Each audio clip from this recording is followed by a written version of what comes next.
Welcome back, everyone. We're glad you are here and joining us for a basic conversation. Today, Father Bacik and I will be examining how we can cultivate our own holiness. And Father Bacik, our discussion extends the themes that you conveyed in a lecture that was titled Finding Our Unique Path to Holiness, Developing the Gift of Discernment. Now, we could just spend that title alone sparks reflection, doesn't it? It does, yeah. I mean, the idea of finding our own path, it alludes to a personal view of spirituality. Holiness has a unique, there's some challenging aspects to what that means in different definitions. Discernment, obviously prayerful and thoughtful way of living, and then you put the word gift in front of discernment. So let's just start with, what did you mean by the gift of discernment? Yeah, we need a lot of background on this, Brad, to make sense. It's a great title. Let me go back even further and say one of the important things is that we're all called to holiness. Important in the Catholic community. It was often thought in the Catholic community that priests and nuns are the holy ones and they're to keep the Beatitudes, and Catholic lay people should keep the commandments and not do anything wrong and so on. But Vatican II, 1962 to 65, Second Vatican Council, called by Pope John the 23rd, so important, said, no, we're all called to holiness. It's a universal call by virtue of our baptism. So the most important sacrament is not holy orders by which I'm made a priest, but by baptism, which makes us all sharers in the universal priesthood of Christ. So first point, we're all called to holiness. Right. That would be a way to start the whole thing. And then to say that we have a unique path, that we can't follow somebody else's path. We can't all be saints like Saint Agnes was or somebody. Mm-hmm. You know, that that we're all called by God. I like the phrase, we're all called, God calls us by name.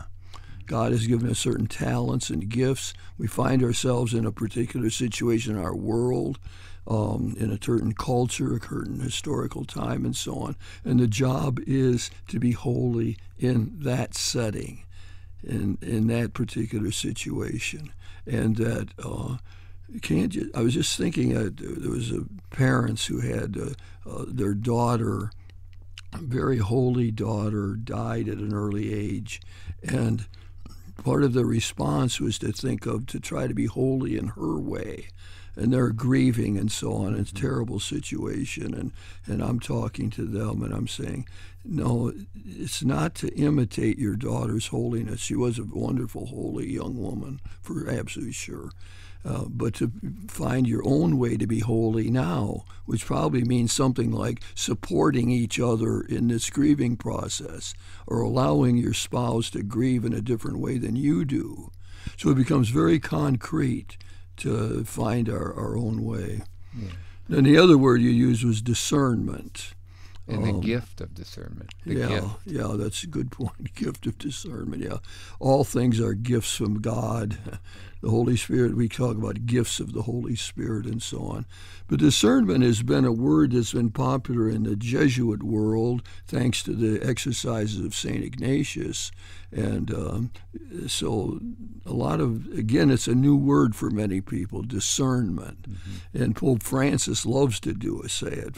He's a Jesuit. Pope Francis has a Jesuit background, steeped in the spiritual exercises of St. Ignatius. And that whole thing is a matter of discernment. And what it fundamentally means is that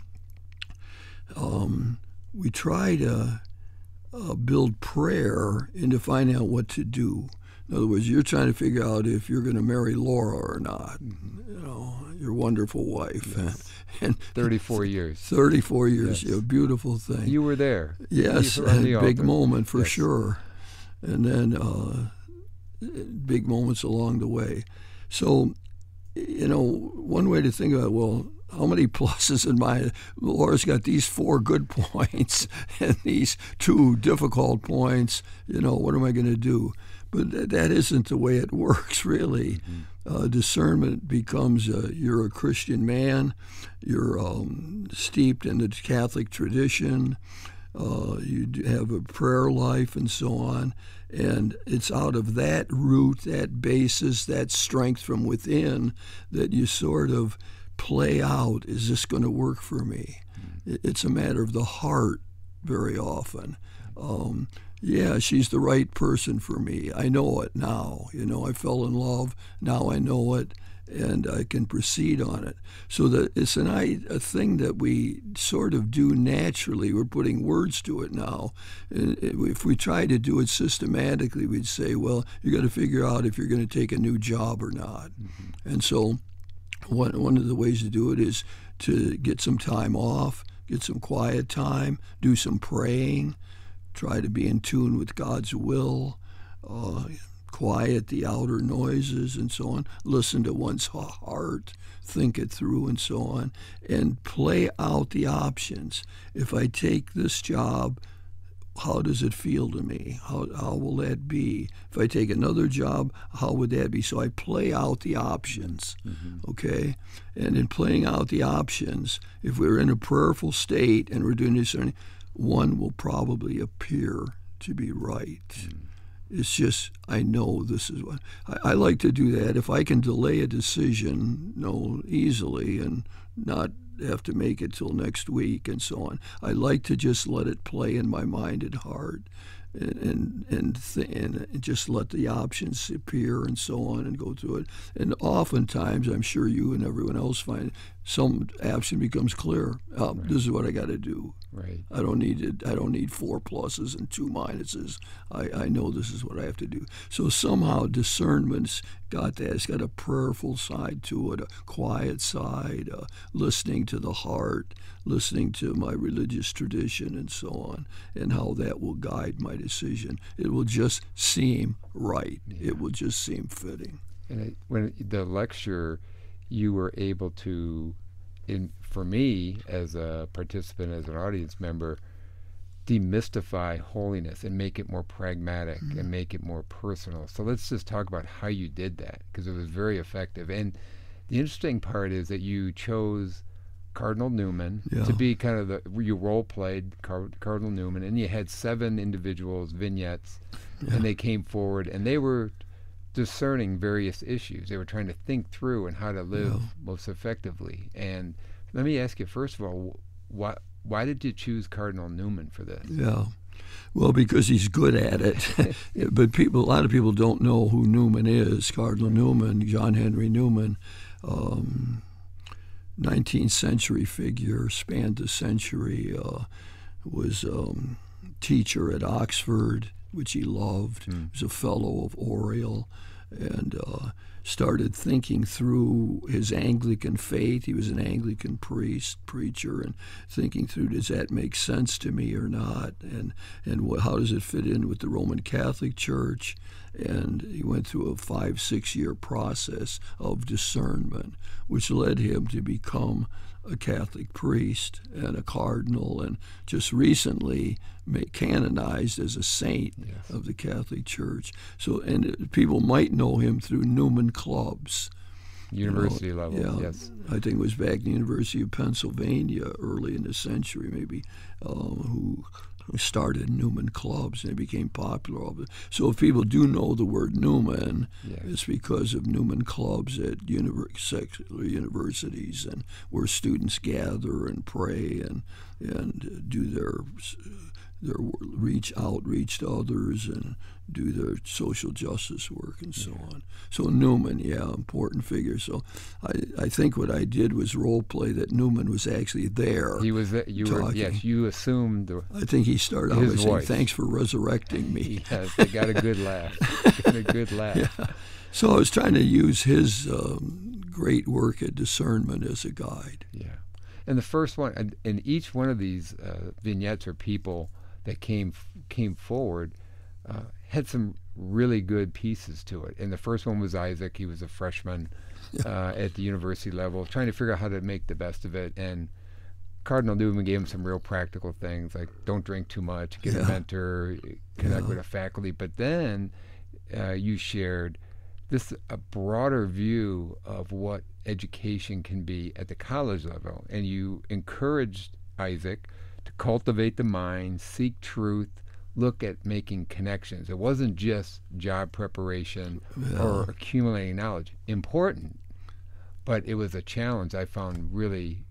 Yeah, that all comes from Cardinal Newman. He wrote a famous book, The Idea of a University, and you should cultivate the mind. Mm-hmm. When you're at school, you should learn to think, should learn to be critical, to marshal evidence, to support claims, and so on. So you become, he called it becoming a gentleman who could think clearly in different situations, could use general principles to guide specific decisions, and so on. So yeah, the idea of a university is very important work. It's one of the enduring things of Newman, of what a university should be. And he thought university should be a place for serious study.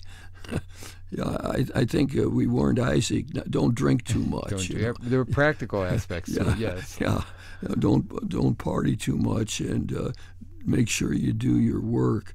But learn to think and learn to marshal evidence and to come to reasonable conclusions and so on. You also encouraged to keep the spiritual habits you have, keep going to Mass. Yeah. And you had a really interesting tidbit in there, and it had to do with deep reading of a text. Yeah. Meaning pick something that's meaty and spend time with it, because we're doing so much texting and social media and TV, and that was a great tip for all of us, not just Isaac as a freshman in college. Yeah, I like to think of all the advice we gave in that lecture to have broader significance. Yes. Yeah, close reading of a text, of picking something that's important, reading it carefully, taking notes, thinking through what it means, going back over things that you don't understand, discussing with somebody else parts of it that are difficult to apprehend, and so on. Yeah, read a book carefully. Right. The next person, the role play, was Bert. I'm not sure if that was a biblical name, but Bert was there, and he was struggling with some of the things with the church, corruption, the sex abuse aspect, and one of the things Cardinal Newman said, do you get something out of going to Mass? Yeah. And Bert said yes. So the idea was, we'll go to Mass, understand that the church is grace-filled but also sinful, and go into Mass knowing that and try to make the church better. Yeah, well, that young man, we had an advantage that he did like going to Mass. Some might say, no, I don't. Yeah, at least he said that he liked doing it. So that was something to build on, which would be my general approach to dealing with anybody. Find out where they're at. Find out what it is they like and don't like about the church. So the issue here is, should I be a member of the church or not? Mm-hmm. And the problem area was sex abuse, which was a terrible thing, horrendous. I dealt with a lot of victims of sex abuse, clerical sex abuse. It ruins people for life. Mm-hmm. And the fact that priest sex abuse was even worse because it brought God into the picture, and church, and some never recovered from them. Some committed suicide. And anyway, yeah, a terrible problem. So the question is to take a balanced view of the church and say, well, it's you use the phrase, it's a sinful church. It's graced but sinful. Yeah. That would be my general statement. It's graced by God. It does some good things. It's carried on a tradition. It's kept the memory of Jesus alive. But it's had all kind of failures: the Inquisition, the Crusades, wars, bad things, terrible popes, bad people in leadership, and so on. So the question is then, on balance, does this symbol system, this whole package that we call the Catholic Church in this case, is it work for you? Does it do more good for you than bad? Which is a nice framework for thinking through whether one's going to participate or not. I know somebody just told me recently, I had urged them to, well, if you leave the church, I'm not sure you're going to have any leverage on making it better. Right. If you're in it, maybe you can get your pastor to preach more on social justice. Right. Or maybe you can help young people prepare for marriage. Right. The third person was Agnes, and she was an agnostic. And Cardinal Newman, she was trying to figure out how to deal with that. How does that fit into how she lives as a human being? And Cardinal Newman's said that you can never prove that there's a God. Yeah. You just can't. But there's a term, and I'd never heard this before, converging probabilities. Yeah.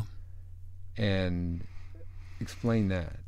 Yeah, that's what he thought that we do with knowledge generally, that we come to a position because a number of factors suggest that that's the right way to go, or that that's the right way to think about things. So that I think we do that with many things in life.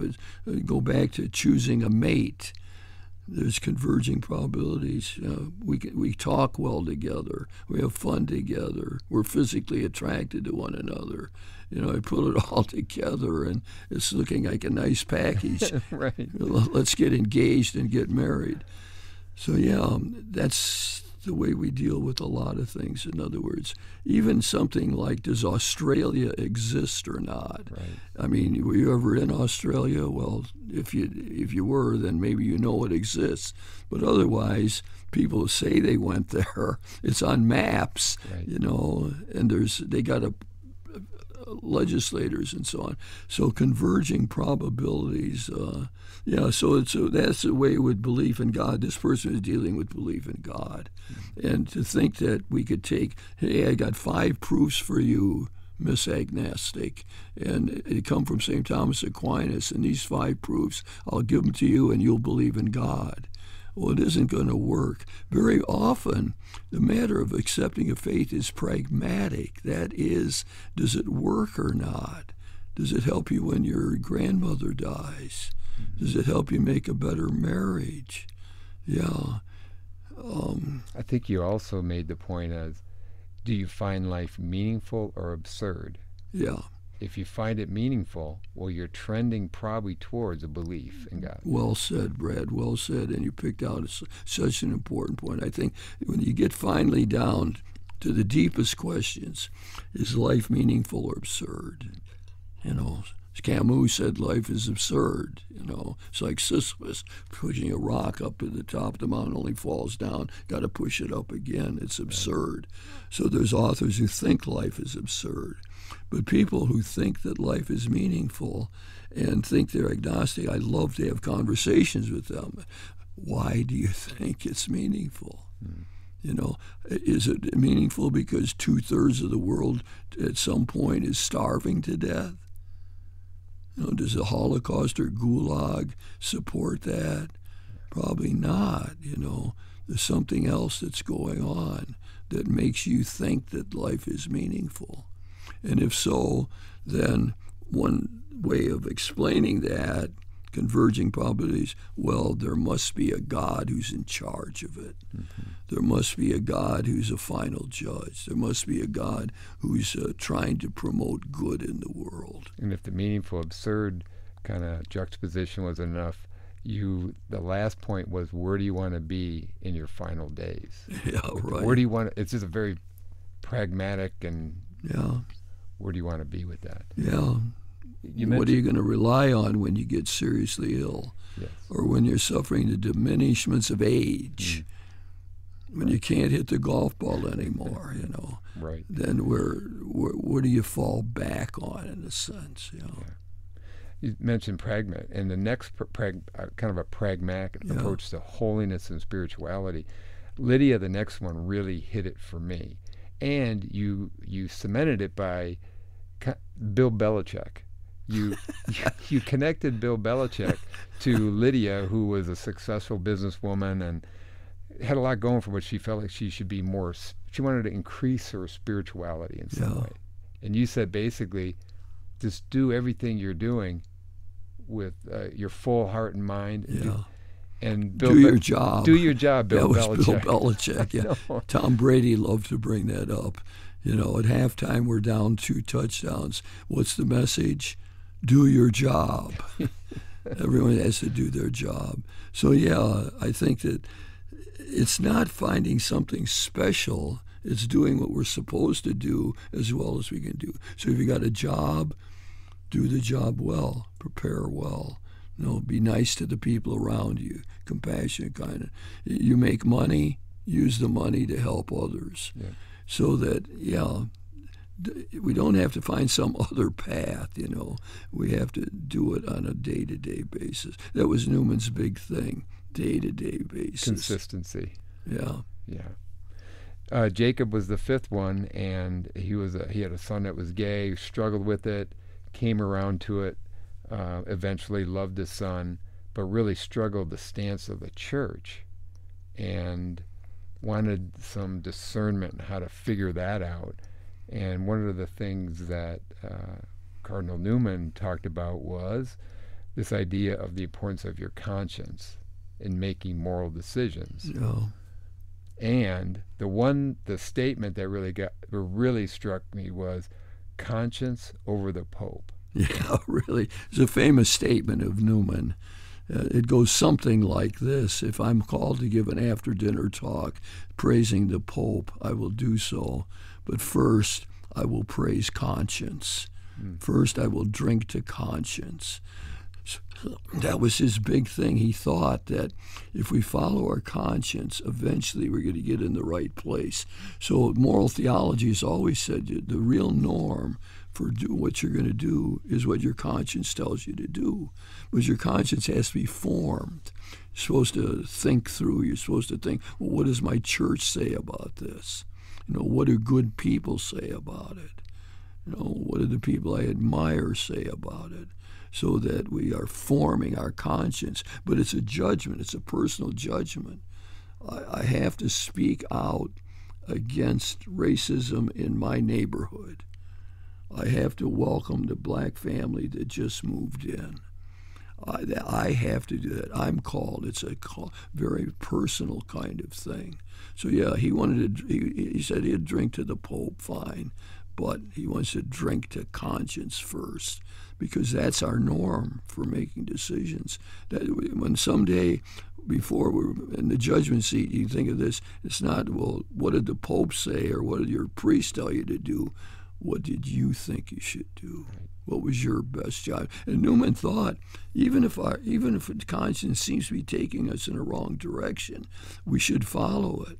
So a lot of young people that I know who stopped going to church and so on, and parents are all upset and so on, sometimes they were on a spiritual journey by going away from the church, by finding other paths and so on. They're following their own conscience. This is what I have to do.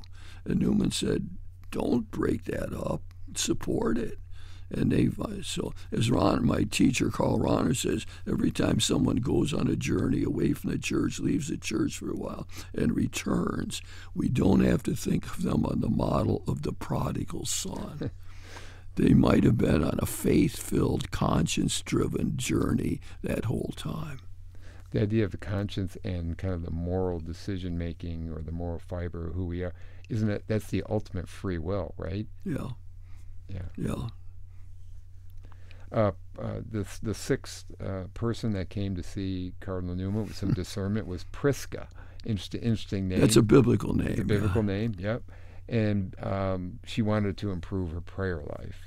And Cardinal Newman talked about his kind of evolution and from Anglican to Catholic, and that the Eucharist became a really big part of his. Yeah. But really, they gave some very personal experiences, but also gave some advice, like keeping notebooks on people. But the one thing that was interesting to me was a suggestion to start with Luke if you're looking for prayer. Yeah. Why Luke? Yeah, a lot of people ask me, okay, I want to start reading the Bible. Where should I start? Don't start with the book of Numbers. A little dry? Yeah, really. Don't start there. And I mean, a lot of it would depend on me of who I'm talking to. Sure. If I'm talking to someone with a strong mystical sense already in their prayer life, I might say, let's read John's Gospel together. And let's follow his progression of thought. But for a lot of people, I do most often suggest the Gospel of Luke, because Luke's got a lot of compassion in it, a lot of understanding. That's where you get this parable of the Good Samaritan. and the prodigal son. The stories that bring out God's forgiveness and so on. So in Luke, for many people, is more readable. It reads more like something more modern. There's a clear storyline that you can follow. Yeah, and the other thing I would say is that we call it Lectio Divina. That's Latin words for a sort of sacred reading of the Bible. And when you do this, so you're going to read Luke. So get yourself quiet, turn the TV off and everything, and say a prayer to God to guide you. And then start reading Luke's Gospel. And so you get to some place and and stop. Something interests you. Stop. Close the book, and now think about it. Reflect on it. Pray over it. Mary went to visit Elizabeth. Interesting. Yeah. I haven't visited my cousin who's in a nursing home for years now. And so I think about it, and I try to see what it might be saying to me. That might take 10 seconds, 30 seconds. It might take the whole, say I set aside a half hour. Right. It might take my whole half hour to think about Mary's visit to Elizabeth and so on, and what that would mean for me.